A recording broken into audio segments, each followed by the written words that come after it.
Naam, hujambo mtazamaji wa Sky TV na moja kwa moja ni kualiki katika kipindi cha Morning Sky. Langu jina ni Nini Joseph. Leo tupo katika Baraza la Taifa la Hifadhi na Usimamizi wa Mazingira NEMC kwa upande wa Kanda ya Kati Dodoma, na kikubwa zaidi ambacho pia kimetufikisha hapa ni kufahamu pia katika kuadhimisha wiki ya wanawake wao wanafanya nini, na tunafahamu pia kwamba kila ifikapo Machi 8 ni siku ya wanawake duniani. Ambatana nasi hadi tamati, na moja kwa moja nianze kufahamu kutoka kwako Sauda Malusi, pengine katika wiki hii ama maadhimisho ya wiki ya wanawake nafanya nini Tineke?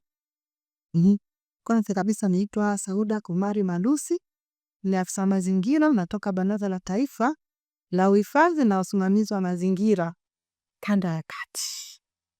Katika wiki hii ya siku ya wanawake duniani tumejipanga. Kwanza kabisa tumeangalia kauli mbiu yetu inasemaje. Kauli mbiu yetu inasema hivi: wanawake na wasichana mwaka 2025, tuimarishe haki, usawa na uwezeshaji. Okay. Hapo kwenye usawa. Tunafahamu pia kwamba siku hii ilianzishwa ni mwaka 1975. Kwa hiyo ikifika Machi 8 inatimia miaka 50, na lengo hasa ilikuwa ni mambo ya usawa. Unaona kwenye usawa tumefika ama tunaelekea ama bado? Tunaelekea kuzuri. Kwenye usawa tunaelekea kuzuri kabisa. Kwa hiyo kauli mbiu iko sawa. Kauli mbiu iko sawa. Cha maana tuendelee kuimarisha. Kwenye usawa tuko vizuri. Kama mwenyewe tunavyoona sasa hivi hata nchi inaongozwa na mama. Kwa hiyo ni sehemu mojawapo ya usawa ambao tunaielezea. Na mtazamaji, ni kukumbushe tu kwamba mada kuu ambayo tunajadili ni kuhusiana na fursa zitokanazo na kikambuni kwa wanawake, na moja kwa moja pa sasa ni elekee kwa Nyanjura Boniface pia apambie, ambaye ni afisa mazingira kutoka NEMC Kanda ya Kati. Tunaposema takandu tunamaanisha nini? Nashukuru ndugu mtangazaji. Kwa majina naitwa Nyanjura Boniface Zara, ni afisa mazingira NEMC Kanda ya Kati. Katika maadhimisho ya siku ya wanawake duniani tunapenda kutoa elimu kuhusu taka. Tukianza maana ya taka. Taka ni kitu chochote ambacho kimetumika na kutupwa. Yaani mlo kabukanywa maji, kopo la maji tayari ni takataka. Ukala chakula, mabaki ya chakula ni taka. Na kwa mujibu wa sheria ya mazingira mwaka 2004 kuna aina 3 za taka, ambazo taka hizo ni taka ngumu, kuna taka miminika, lakini pia kuna taka hatarishi. Na tukizungumzia taka ngumu ni taka ambazo zinakamatika, yani unaweza ukashika kwa mkono. Kuna karatasi, kuna vyupa, chupa za maji, kuna vyuma. Lakini pia tukienda kwenye taka miminika tuna maji ya kuoshea vyombo, maji ambayo yanatoka kwenye maliwato. Lakini pia kuna vimiminika kutoka kwenye viwanda vilivyo. Lakini tunaposema taka hatarishi ni taka ambazo ni hatari kwa afya ya binadamu, lakini pia ni hatari kwa mazingira. Sasa kwenye taka hatarishi hapa unaweza kukuta kuna taka ngumu, kwa mfano kuna vyuma chakavu. Unaweza kukuta kuna mabaki ya viwandani ambayo yana chemical, maji ambayo yana chemical, yanakuwa ni hatari kwa mazingira yetu, lakini pia ni hatari kwa viwanda. Lakini pia kuna gesi ambazo zinakuwa na sumu, hivyo zinaharibu mazingira yetu na afya yetu kwa ujumla. Lakini kwa siku hii ya leo ni tungependa kutoa elimu sana kuhusiana na taka ngumu, ambazo ndizo kwa kiasi kikubwa zinazalishwa katika mazingira yetu na jamii zetu. Tukiangalia wanawake ndio watu pekee ambao mara nyingi tunakaa majumbani tunafanya shughuli zetu majumbani, tunapika chakula, tunafanya kazi katika mazingira mbalimbali. Kwa hiyo tunapotoa elimu kwa wanawake na wakina mama wote, maana yake tumebeba taifa na kulipeleka sehemu sahihi na kupeleka sehemu nzuri. Wakina mama wote wakielimika kuhusiana na utunzaji wa taka, maana yake hata taifa linaelekea pazuri. Sasa kwa kawaida tunapenda kutoa elimu kuhusiana na faida ambazo zinatokana na taka. Faida unazo na taka, kuna faida nyingi sana. Faida nyingi ambazo tukianza kuzichambua hapa kiukweli ndugu mtangazaji hatutazimaliza. Pengine kichambue chache. Asante. Faida mojawapo kwa kutumia taka ambazo ni mabaki ya vyakula. Tunapopika chakula, yale mabaki yanayobaki majumbani mwetu, tuna uwezo wa kutengeneza mbolea. Na mbolea hii tunaitengenezaje? Mbolea hii tunaitengeneza kwa kusindika. Katika maeneo ya nyumbani unaweza ukachimba shimo lako dogo, mabaki ya chakula ukawa unayakusanya. Baada ya hapo shimo lile likijaa unafunika udongo. Baada ya muda kama wiki 2, 3 mpaka mwezi, tukija ukisukua tayari wale wadudu washatengeneza, washa decompose zile takataka na tayari inakuwa ni mbolea ambayo unaweza kutumia kupanda maua au ukapanda mboga ili ukajipatia mboga asili ambazo hazina kemikali.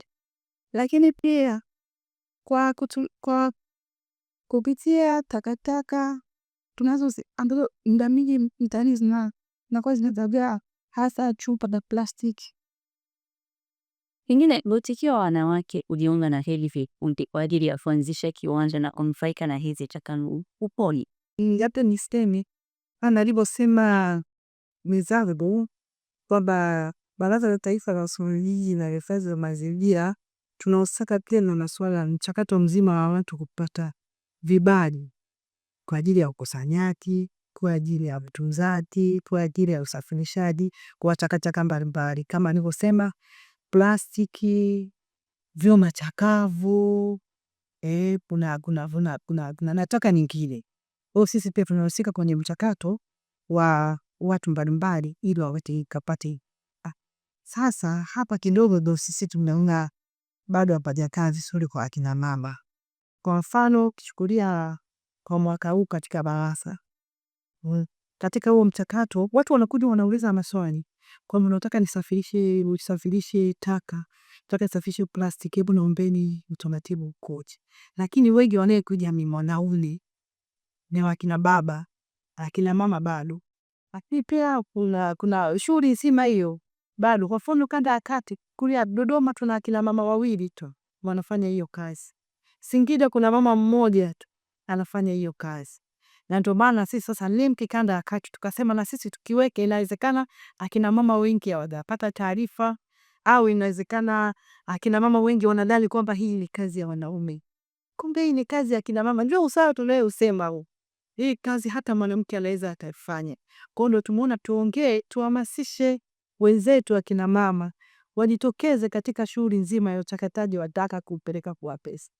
Mama ndo mtunzaji wa familia. Hebu nataka nimtese hichi. Kwa majina naitwa Mariam Shero, ni afisa ustawi wa jamii katika Baraza la Taifa la Hifadhi na Usimamizi wa Mazingira. Katika kuongezea katika swala zima la fursa zipo katika taka ngumu, tunataka pia za mfumo wa karatasi. Karatasi hizi hapa zikichakatwa vizuri tunazalisha mikaa ambao ni mbadala wa mkaa hii ukata miti. Kwa hivyo tunaendelea kusisitiza kwamba ni takataka za karatasi tutaweza kupata ni mkaa mzuri na tutaweza kuokoa mazingira yetu. Ukiangalia kwa upande wa wanawake bado wako nyuma, ni kama wanasita hivi. Unadhani pengine changamoto kubwa iko? Nadhani changamoto kubwa njangasini kama ni elimu hawajaipata bado kuhusiana na fursa zilizopo. Wanahisi kwamba bado fursa hizi zitakuwa zifanywe na wanaume, kitu ambacho sio sahihi. Katika fikia kwanza miaka yetu 50 ya siku ya wanawake duniani, tumeona tunaenda almost tumebalance kati ya mwanamke na mwanaume. Fursa nyingi wanawake tuko kipaumbele katika sekta tofauti tofauti. Kwa pia mbele tunaendelea kutoa wito wanawake tushiriki, tuthubutu katika fursa zilizoko mbele yetu, hasa fursa za takataka katika swala zima la kutunza mazingira. Na mkakati gani katika kuhakikisha kwamba wanawake wanachangamkia pia hii fursa ya taka ngumu? Ninashukuru. Miongoni mwa mkakati ambao ni mkubwa zaidi ni kuendelea kutoa elimu. Kwa hiyo tutaendelea kutoa elimu kwa wanawake kuhusu fursa mbalimbali za masuala mazima ya taka, inaweza taka kuwa pesa. Kwa hiyo tutaendelea kutoa elimu, tutaanzia mashuleni, tutakwenda kwenye vikundi vya kina mama, na kwa kuanzia tulishaanza. Kwa mfano kuna kikundi kimoja kinaitwa Wanawake na Samia, viongozi wa Wanawake na Samia hapa Dodoma. Tulishatoa mafunzo haya ya kuhusu taka ngumu kugeuza kuwa pesa. Kwa hiyo mkakati wetu wa kwanza mkubwa ni huo, kuendelea kutoa elimu na kuhamasisha akina mama sehemu mbalimbali. Tutatoka ili akina mama na wenyewe wajue kabisa kwamba taka ni pesa, sio ujanja. Swala zima la kuendelea kutoa elimu kwa wanawake, kuonyesha fursa iliyopo katika taka ngumu. Tuna washauri pia wanawake waunde vikundi ili waweze kuwa katika vikundi waweze kupambana na fursa hizi. Uzuri kama sasa hivi tukishakuwa na kikundi, pata mtaji inawezekana, kuna mikopo asilimia 10, mashauri na pesa nyingine lote. Kwa ushakuwa na kikundi utakuja NEMKI, tutakupa elimu nini kifanyike, basi tuendelee kujikomboa wanawake katika uchumi. Ili tunalitilia sana mkazo kama tunavyosema kwamba taka isipotumika ni kweli inaharibu mazingira, lakini ikitumika taka ile inasafisha mazingira, lakini pia inasababisha mazingira yanakuwa salama. Kwa kama walivyosema wenzangu kwamba mfano kwenye mkaa mbadala sio lazima awe makaratasi. Kwa kule vijijini wanaweza wakatengeneza mkaa mbadala hata kwa kutumia maganda ya karanga, hata kwa kutumia mabaki ya mimea mbalimbali. Kwa hiyo unakuta wakati wa usafishaji wa mashamba kule vijijini, unakuta wanachoma moto yale mabaki ya mazao mbalimbali. Kumbe yale yangeweza kutumika kama fursa kwa ajili ya nishati mbadala, mfano mkaa nini. Jamani, ndio kama tunasema kuendelea kutoa elimu ya hizo fursa ili hizo takataka bakodi yani hatutegemei kabisa zibaki tena kwenye mazingira. Katika swala zima la ustawi wa jamii, hakika kwamba bila ustawi wa jamii mazingira hayawezi kuwa salama. Kwa tunazidi kutoa elimu utunzaji wa mazingira, na tunatoa elimu katika ngazi zote, mashuleni, kwenye mataasisi, mpaka kufikia maeneo mbali. Katika hiyo hii tumelenya hasa wanawake. Kimelimisha mwanamke, uelimisha jamii nzima, na tewe itakuwa salama, mazingira yetu yatakuwa salama. Kwa tunazidi kutoa elimu ya utunzaji wa mazingira katika nyanja zote, ili tuweze kuwa na maisha endelevu pamoja na vizazi vyetu vya watoto wetu wajao na wajukuu. Na mahimizo wanawake, tutumie siku hii kama wanawake kupanda miti ili tuendelee kutunza mazingira yetu kwa faida ya baadaye. Tunakosema nishati safi tunamaanisha nini? Nashukuru sana ndugu hali kwa nafasi hii. Tunaposema nishati safi pekee, tunamaanisha kwamba nishati ni chanzo chochote kile kinazalisha nguvu. Sasa tunaposema nishati safi ya kupikia ni ile chanzo ambacho unatumia bila kuathiri mazingira au kinakuwa na athari ndogo sana kwenye mazingira, na lengo kubwa hasa ni kupunguza matumizi ya kuni na mkaa, ambayo kwa sasa dunia nzima tunaona changamoto ya mabadiliko ya tabia ya nchi, lakini pia pamoja na kame na maafa mbalimbali ambayo yanatokana na uharibifu wa mazingira. Sasa nishati safi ya kupikia kwa Tanzania kuna wadau mbalimbali ambao tayari wameshajitolea katika kuhakikisha kwamba wananchi wote walipata nishati safi ya kupikia. Kwa mfano gesi, kuna gesi asilia ambayo inapatikana Mtwara na maeneo mengine yote ya nchi. Lakini pamoja na hiyo kuna umeme.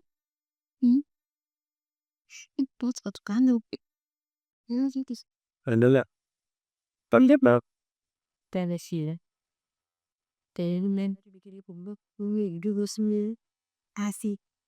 Kwa upande wa umeme, kuna majiko ambayo yanatumia umeme kidogo sana. Yaani unalopatika maharage kwa uniti 0.4 na majiko haya yanapatikana kwa bei nafuu sana. Lakini pia tukiangalia kwa nini tunahamasisha kutumia nishati safi ya kupikia. Tunahamasisha kutumia nishati safi ya kupikia ili kwamba tuachane na ile nishati ambayo ni nishati chafu ambayo inaharibu mazingira, lakini pia inaharibu afya zetu. Tunapotumia kuni, ukiangalia mabibi zetu wameathirika na moshi. Ule moshi unaharibu macho, lakini pia mapafu, wanaathirika na mapafu, lakini pia hata usalama wao wanapoenda kukata kuni maporini, usalama unakuwa ni mdogo. Ukiachilia mbali usalama, ile miti imekuwa imeota kwa kutumia miaka mingi. Maana miti pori inaota taratibu, inakuwa taratibu. Sasa ukikata mti ambao una miaka 100, uje kupanda tena wote ufike miaka 100. Miaka 100 ijayo utakuwa na hali mbaya sana.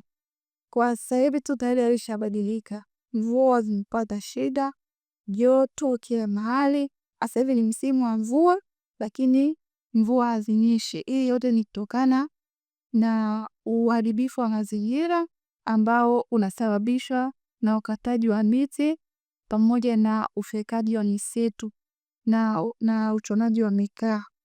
Kwa hiyo tumeendelea kuhamasisha wanawake wenzetu kutumia nishati safi ya kupikia ambayo ni gesi pamoja na umeme, lakini pia kuna mikaa mbadala, kuna gesi asilia na zote zinapatikana katika mazingira yetu. Tuanze tumunge mama yetu Samia kampeni hii ya kutumia nishati safi ya kupikia ambaye anahamasisha, na sisi pia tumunge mkono, tusimuangushe, kwani taifa hili linajengwa na umoja na mshikamano. Wakina mama tukiamka, tukishikamana, tunaweza na nchi yetu itasimama na watoto wetu na vizazi vyetu pia zitasimama na vitaendelea vizuri. Asante ndugu mtangazaji. Katika kampeni yetu ya nishati safi ya vijijini, bado tunaendelea kuhamasisha wananchi hasa walioko maeneo ya vijijini kutumia nishati safi. Nishati safi inapatikana mpaka vijijini. Tukiongelea nishati safi kwamba tuna vyanzo vingi vya nishati safi vijijini au maeneo ya ndani kule na wafugaji wengi. Kwa hiyo tunapata vinyesi vinavyotokana na wale wanyama, tunatengeneza nishati safi kumpata hotatela na matumizi ya kukata miti kupata kuni. Lakini pia tuna mikaa mbadala. Na katika swala zima pia la nishati safi tunaongelea masuala nzima ya umeme. Sasa hivi vijijini kote tumesema 90% na kitu umeme vijijini umefika. Kwa hiyo kupata majiko yanayotumia umeme mdogo sana yatasaidia hasa kwenye kampeni yetu ya nishati safi. Lakini kwa kuongezea hilo, kuelekea siku ya mwanamke duniani, bado tunazidi kuhamasisha wanawake tuachane na kutumia nishati chafu.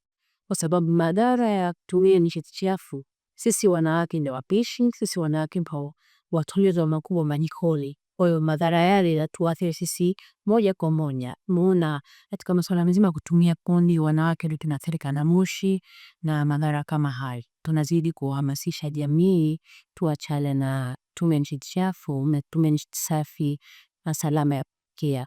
kwa ajili ya usawi wa jamii yetu na mazingira yetu kwa ujumla. Katika siku ya wanawake duniani, naomba tuendelee kuelimisha wanawake kuhusu kutumia nishati safi. Hapo naweza nikazungumzia tu kwa mazingira ya kijijini, kwa tuongeze wa mawakala wasambazaji wa nishati safi pamoja na umeme, jitihada ziendelee ili mwananchi akimaliza gesi yake basi aipate hata baada ya mita 3-4 aweze kuwa na access ya kuweza kupata hiyo huduma. Umeme uendelee kupelekwa vijijini. Kwa hiyo taasisi ama mashirika ya umma tunaomba waendelee kuisaidia jamii katika ile swala ili kupunguza matumizi ya nishati chafu. Mtazamaji wa Sky TV, ndio tunahitimisha kwa namna hii. Asante kwa kutazama kipindi cha Morning Sky. Langu jina ni Imani Yosefu, na kipindi chetu cha leo tulikuwa katika Baraza la Taifa la Hifadhi la Usimamizi wa Mazingira NEM. Kila tumejadili vitu vingi ikiwemo pamoja na fursa zitokanazo na taka ngumu kwa wanawake katika kujikwamua kiuchumi, lakini pia tumeangazia kuhusiana na matumizi ya nishati safi. Nikwambie tu kwamba endelea kutazama Sky TV.